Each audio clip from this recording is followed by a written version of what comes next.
इयत्ता 5वी परिसर अभ्यास भाग 1 पाठ क्रमांक 5 कुटुंबातील मूल्य.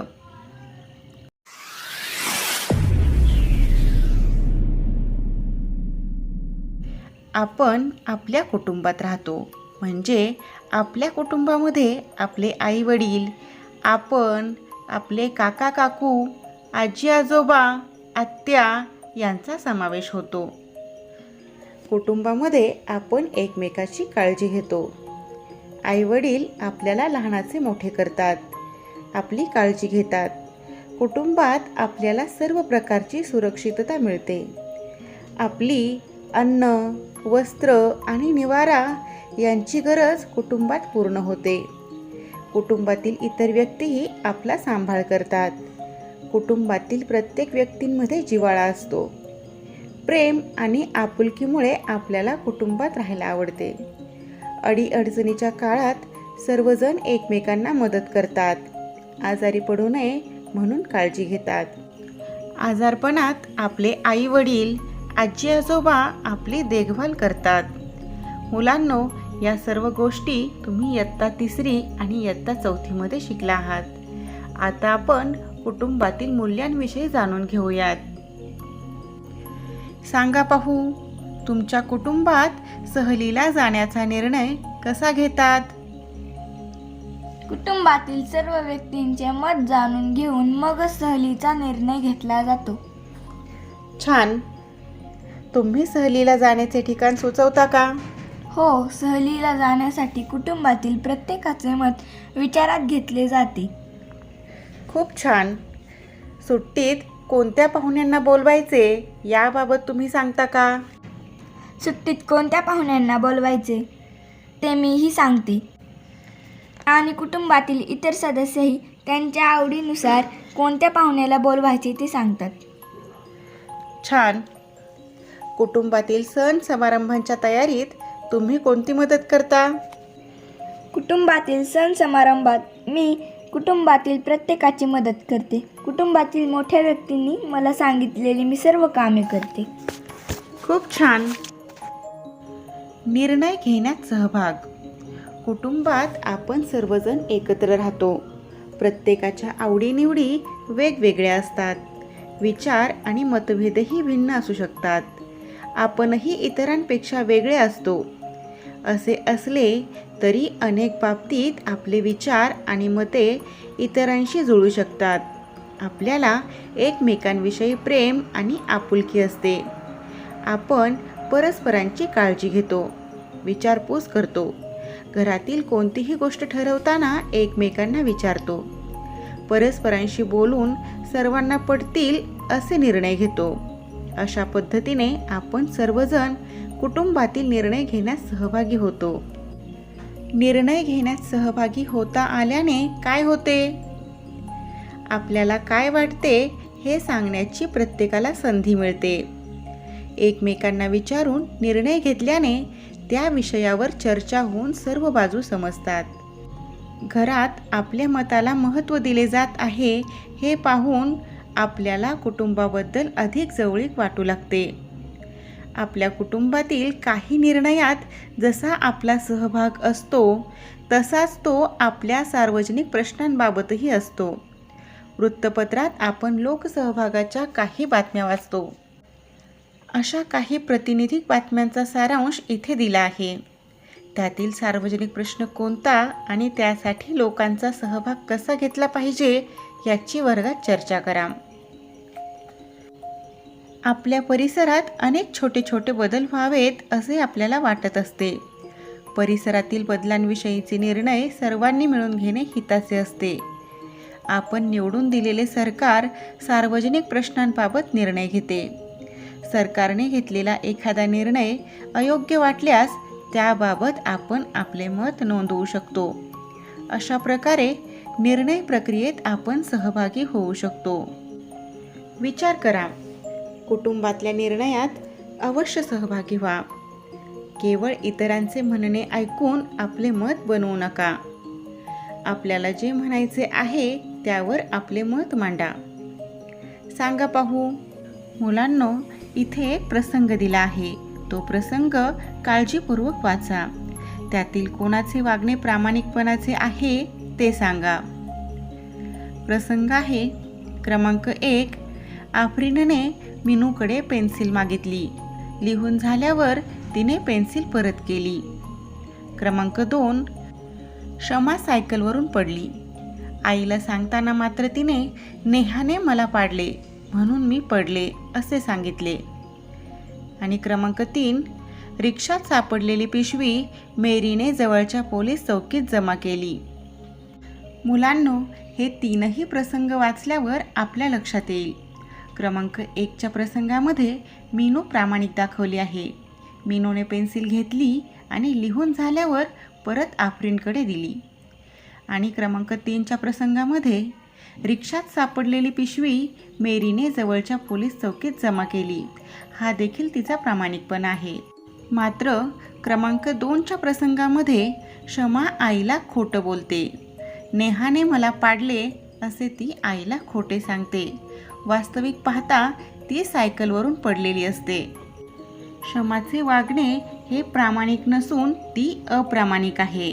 मुलांनो, आपण प्रामाणिकपणे वागल्यास आपल्याला खरे बोलण्याची सवय होते. प्रत्येक काम सचोटीने करून नातेवाईकांचा, मित्रांचा, आईवडिलांचा विश्वास आपण संपादन करतो. प्रामाणिकपणे वागल्यास घरात आणि बाहेर देखील सर्वांनाच आपल्याविषयी आदर वाटतो. म्हणूनच प्रत्येकाने प्रामाणिकपणे वागले पाहिजे. प्रामाणिकपणा व अप्रामाणिकपणाचे परिणाम. आपल्या हातून बऱ्या वाईट गोष्टी घडत असतात. कधी चुकाही होतात. एखादी चूक झाल्याचे लक्षात आल्यास त्याविषयी आईवडिलांशी, भावंडांशी आणि मित्रमैत्रिणींशी मोकळेपणाने बोलावे. त्यातून आपल्याला आपली झालेली चूक सुधारण्याची संधी मिळते आणि आपला प्रामाणिकपणा दिसून येतो. त्याचबरोबर आपले काम सचोटीने करणेही आवश्यक आहे. नात्यांमधील परस्पर विश्वास कसोशीने जपणे आणि कोणाचीही फसवणूक न करणे हे सुद्धा प्रामाणिकपणाचे लक्षण आहे. प्रामाणिकपणा आपल्याला निर्भय बनवतो. याउलट अप्रामाणिकपणाने वागल्यास आपला आत्मविश्वास कमी होतो. कुटुंबात तसेच आपल्या सार्वजनिक जीवनातही आपण प्रामाणिकपणे वागले पाहिजे. प्रामाणिक व्यक्तींबद्दल सर्वांनाच आदर वाटतो. प्रामाणिकपणा ही आपली ताकद असते. सार्वजनिक जीवनातील प्रामाणिकपणा. सार्वजनिक जीवनातही प्रामाणिकपणा असल्यास सार्वजनिक सेवा, सुविधा आपल्याला अधिक चांगल्या प्रकारे मिळतील. बस किंवा रेल्वेने विना तिकीट प्रवास केल्याने काय होईल? आपली वाहतूक व्यवस्था तोट्यात चालेल आणि काही दिवसांनी बंद पडू शकेल. प्रामाणिकपणे प्रत्येकाने तिकीट काढल्यास ही समस्या निर्माण होणार नाही. प्रामाणिकपणामुळे सार्वजनिक जीवनातील कार्यक्षमता वाढवता येते. प्रामाणिकपणाचे भान आपल्या सार्वजनिक जीवनातील शिस्त आणि कार्यक्षमता वाढवण्यास उपयुक्त ठरते. सहकार्याचा फायदा. कुटुंबात आपण एकमेकांना सहकार्य करत असतो. तसेच सांघिक खेळ खेळताना खेळाडूंमध्ये जितके सहकार्य जास्त तितका त्यांचा खेळ चांगला होतो. खेळातील सहकार्याची भावना खेळापुरती मर्यादित न ठेवता ती आपल्या सामाजिक जीवनात आणली पाहिजे. सामाजिक जीवनात सर्वांना सहकार्याची गरज असते. आपल्यालाही इतरांच्या मदतीची गरज लागते. गाव किंवा शहरातील जत्रा, उरूस, मेळावे यासारखे कार्यक्रम एकमेकांच्या सहकार्यानेच यशस्वीपणे पार पडतात. काय करावे बरे? क्रमांक 1. रस्ता चुकलेला मुलगा तुम्हाला भेटला. अशा वेळी आपण त्या मुलाला त्याच्या घरचा पत्ता विचारून ओळखीच्या मोठ्या माणसाच्या मदतीने त्याच्या घरी सोडवायला हवे किंवा शक्य झाल्यास वडिलांची किंवा मोठ्या भावाची मदत घेऊन त्याला त्याच्या घरी पोहोचवायला हवे. क्रमांक 2. सहलीला गेल्यावर तुमच्या लक्षात आले की तुमच्या मैत्रिणीचा डबा घरी विसरला आहे.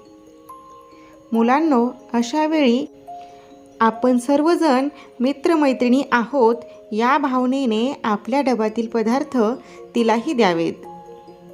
क्रमांक 3. इमारतीतल्या लिफ्टमध्ये काही व्यक्ती अडकल्या आहेत.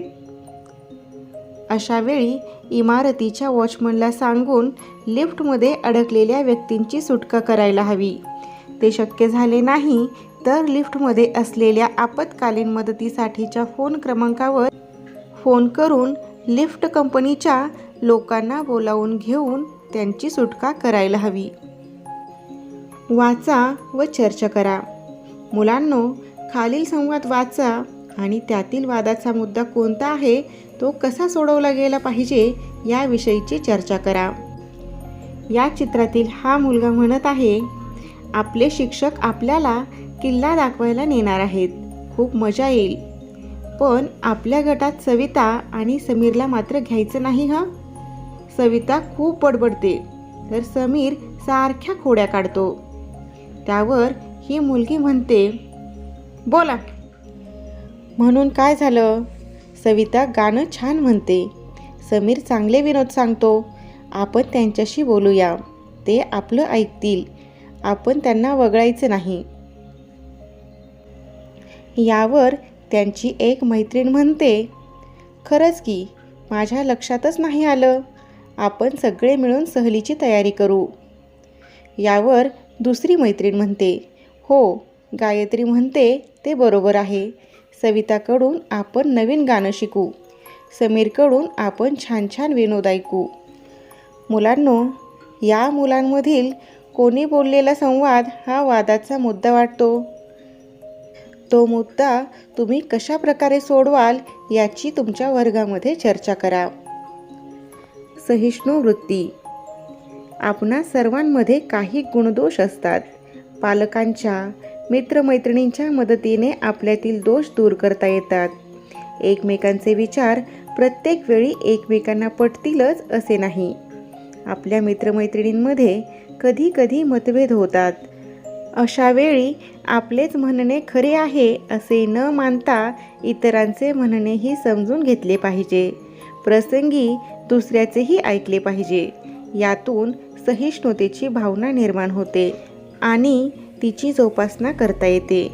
आपल्यापेक्षा वेगळ्या मतांचा आदर करणे म्हणजे सहिष्णुता. आपल्या देशात सहिष्णू वृत्तीला विशेष महत्त्व आहे. विविध धर्म, पंथ, परंपरा आणि रीतिरिवाज पाळणारे अनेक लोक इथे राहतात. त्यामुळे सर्वांनी सहिष्णुता बाळगण्याची आवश्यकता आहे. आपल्यामधील विविधतेचे जतन सहिष्णुतेमुळे होते. विविधता आपले सामाजिक जीवन समृद्ध करते. सहिष्णुता ही सामाजिक सलोख्याची पहिली पायरी आहे. ती आपल्याला इतरांचाही विचार सहानुभूतीने करायला लावते. आपल्या परिसरातील समस्यांचे निराकरण करण्याचा प्रयत्न आपण सहिष्णुतेमुळे करतो. स्त्री पुरुष समानता. माणूस म्हणून मुलगा, मुलगी किंवा स्त्री पुरुष समान असतात. त्यांचा दर्जा समान असतो. मुलगा आणि मुलगी असा भेदभाव न करता दोघांनाही समान मानणे म्हणजेच स्त्री पुरुष समानता होय. मुलांनी आणि मुलींनी एकमेकांचा आदर केला पाहिजे. आपल्या मित्रमैत्रिणींच्या सहवासात आपण सगळे एकमेकांना सारखेच मानतो. ही समानतेची भावना पुढे आपण नागरिक म्हणून कायम ठेवली पाहिजे. समानतेची भावना वाढीस लागल्यामुळे सर्वांना प्रगती करता येते. सर्वांना शिकता येते. अन्न, वस्त्र, निवारा, आरोग्य आणि शिक्षण या स्त्री पुरुषांच्या समान गरजा आहेत. समानतेसाठी या गरजांची सारखीच पूर्तता झाली पाहिजे. अशा सोयीसुविधांवर स्त्री पुरुषांचा समान अधिकार असतो. तसेच सर्व स्त्री पुरुषांना प्रगतीची समान संधी मिळाली पाहिजे. काय करावे बरे? काही कुटुंबांमध्ये खाली काही नमुने दिल्याप्रमाणे परिस्थिती असू शकते. क्रमांक 1. काही घरात पहिल्यांदा मुलांचे दप्तर, गणवेश आणि वह्या खरेदी केल्या जातात. मुलींच्या बाबतीत मात्र चालढकल केली जाते. क्रमांक 2. कबड्डीच्या सामन्यात पराभव झाल्यामुळे राजूला रडताना पाहून दिनेश म्हणाला, रडतोस काय मुलींसारखा? क्रमांक 3. वंदनाला चेंडू आणि बॅट खूप आवडते, पण तिला भातुकली खेळण्यासाठी चूल, बोळकी, बाहुली आणून दिली जाते. आणि क्रमांक 4, सारिका आईला स्वयंपाक आणि घरकामात मदत करते. तिच्या भावाला ते काम करण्यास कधीच सांगितले जात नाही. मुलांनो, या सर्व घटनांवरून असे लक्षात येते की मुला-मुलींमध्ये येथे भेदभाव दिसून येतो. मुलगा मुलगी समान आहेत, मग मुलींमध्येच येथे भेदभाव केलेला दिसून येतो. जी कामे मुले करू शकतात तीच कामे मुलीही करू शकतात. फक्त आपण त्यांच्यामध्ये भेदभाव न करता त्यांना समान वागणूक दिली पाहिजे. देशाची प्रगती ही स्त्री-पुरुष समानतेवर अवलंबून असते. मुलांनो, हे नेहमी लक्षात ठेवा. प्रामाणिकपणामुळे सार्वजनिक जीवनातील कार्यक्षमता वाढते. वेळ, पैसा, मनुष्यबळ यांचा अपव्यय टाळता येतो. आपण या पाठातून काय शिकलो? कुटुंबातल्या छोट्या मोठ्या निर्णयांमध्ये सर्वांचा सहभाग असावा. आपल्या व्यक्तिगत आणि सार्वजनिक जीवनात प्रामाणिकपणा असला पाहिजे. सहिष्णुता व सहकार्यामुळे आपले समूह जीवन निकोप आणि सलोख्याचे होते. सहिष्णु वृत्तीमुळे विविधतेचे जतन होऊ शकते. स्त्री पुरुष समान असतात, त्यांच्यात भेदभाव करणे योग्य नाही. मुलांनो, आज आपण या व्हिडिओमध्ये इयत्ता 5वी परिसर अभ्यास भाग 1 मधील पाठ क्रमांक 5 कुटुंबातील मूल्ये या पाठाविषयी माहिती पाहिली. तुमच्या इयत्तेतील असे आणखी व्हिडिओ पाहण्यासाठी चॅनल सबस्क्राईब करा. तुम्हाला हा व्हिडिओ आवडला असेल, व्यवस्थित समजला असेल तर लाईक, शेअर आणि कमेंटही करा.